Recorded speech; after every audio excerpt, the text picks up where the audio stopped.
winter storm here in Washington, burying the nation's capital in a lot of snow. But it was a serene political scene today on Capitol Hill, especially compared to 4 years ago after that violent mob stormed the Capitol.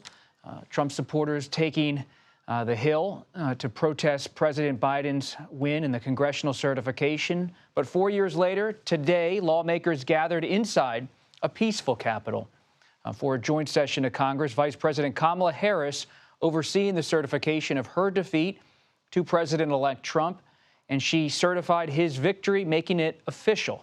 Let's start tonight with CBS News congressional correspondent Scott MacFarlane on Capitol Hill. Scott, good to have you here. We've both covered January 6th and its aftermath for 4 years now. It was a different kind of scene today. As a reporter, how did you see the reality of governing and democracy play out today with the certification, as well as the echoes of what happened 4 years ago?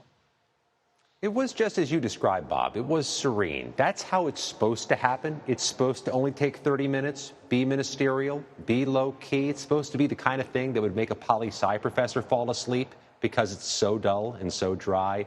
But don't mistake what you see on the screen there as the temperature behind the scenes. There is a tension that is palpable, that you can feel when you talk to sources, when you talk to staffers who were here that day, when you talk to police officers. This is all happening beneath a proverbial storm cloud, which still hangs over the Capitol. There is still resentment that there's been a whitewashing of January 6th, a denialism of the insurrection, including by the leaders of the House and the Senate who held no vigil today honoring the victims, who've yet to hang the plaque to honor police heroes that is required under law here at the Capitol for January 6th, and who did not issue statements today marking the 4-year turnout of January 6th and marking the victims. Bob, there is still a palpable frustration. Well, there might be, for sure, among some of the lawmakers you've spoken to.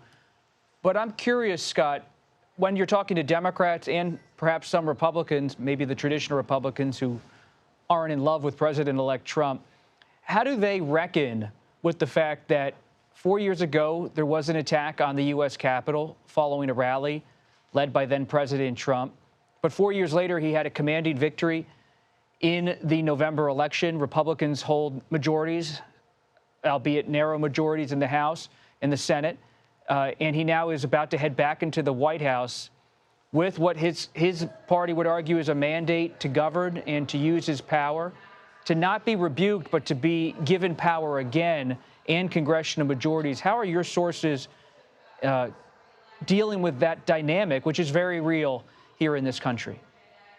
I think that's right. I mean, there's a mandate given to Donald Trump from the voters, and I think both parties are acknowledging that declaratively right now.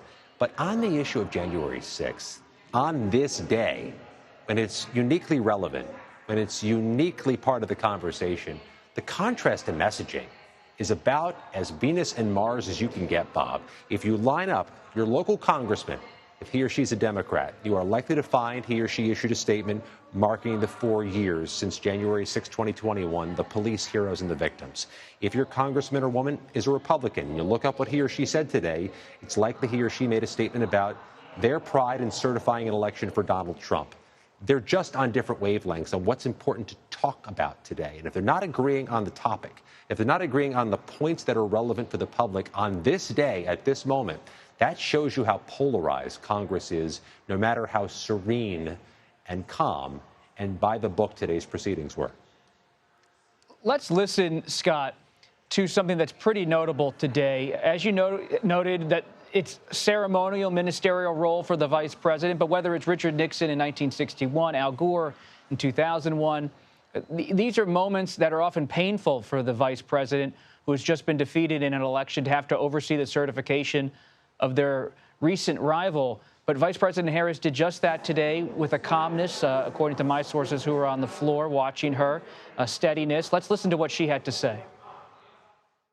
I do believe very strongly that America's democracy is only as strong as our willingness to fight for it.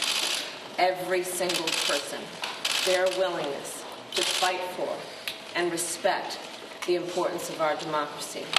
Otherwise, it is very fragile, and it will not be able to withstand moments of crisis.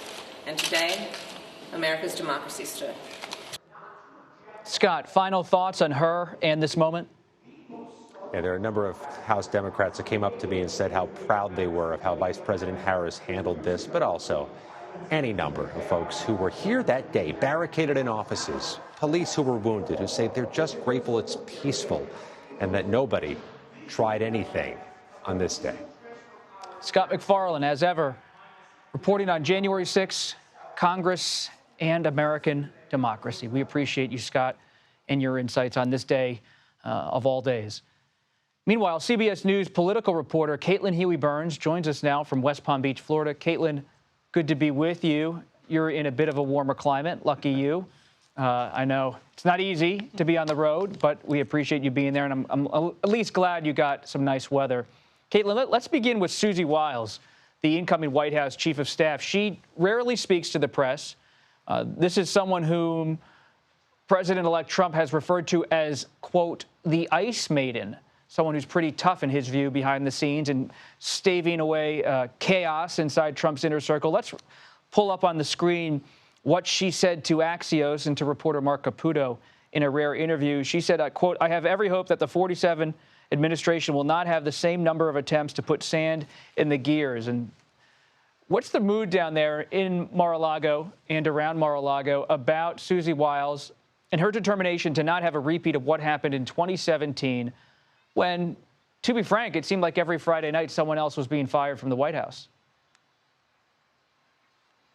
Yeah, Bob, good to be with you. I know I drew the short straw in coming here to South Florida during a snowstorm, so hope you guys are staying nice and safe and warm in that snow globe up there. But you're right, Susie Wiles has been someone who has stayed behind the scenes. You'll remember from the election night victory, Trump called her up to say some words, and she didn't want any of the spotlight. And she gave this interview to Mark Caputo, a longtime Florida-based reporter, great reporter. And in it, she really stressed kind of what she wants this White House to look like and to run under her leadership, and wants it to mirror how it went on the campaign. And notable in that interview, she says she doesn't, if anybody is trying to be a solo act or think only about themselves, they are not welcome in that White House. And from my reporting, talking to staffers on the campaign, many of them are coming to the White House because of Susie Wiles and wanting to be under her leadership again. When she was announced, the staff was really ecstatic about this. And something to understand about her, too, it's not so much that she really holds the reins tight over Trump. She lets him lean into his instincts, and a lot of those on the campaign believed that his instincts were correct. It's more so that there is a high level of trust between Trump and Susie Wiles that existed throughout the campaign and is expected to exist in this White House, a level of trust that, we hadn't really seen with previous chiefs of staff, and that, had shown through on the campaign as well. What else is going on down in Florida? There's so much attention now in Washington, Caitlin, to the snow, as you mentioned, to the congressional certification, to the late President Jimmy Carter and his upcoming visit, his casket to Washington, where thousands of Americans will certainly file through the Capitol. What about down in Florida? What's the chatter down there? Open your notebook. Yeah, Bob, what really stands out to me is how kind of peaceful and quiet it is here as well, and what a difference 4 years and an election victory makes. Donald Trump has been at his resort in Mar-a-Lago sending out messages on Truth Social. He's actually expected to go to Washington, D.C. later this week to attend the funeral of the late Jimmy Carter, the former president.